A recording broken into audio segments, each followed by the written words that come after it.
ভঙ্গ করার কারণে আন্ডার বিএনএস 181 এটাকে আনলফুল ঘোষণা করা হচ্ছে in presence of executive magistrate. এখানে এই অ্যাসেম্বলিটাকে আনলফুল ঘোষণা করা হচ্ছে।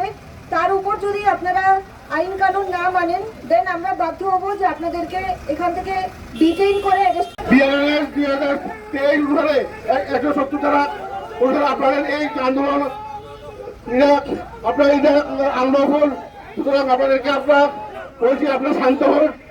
প্রয়োজনে আপনারা যদি আপনারা আমাদের কথা না মানেন আপনাদেরকে আমরা অ্যারেস্ট করতে বাধ্য হবো।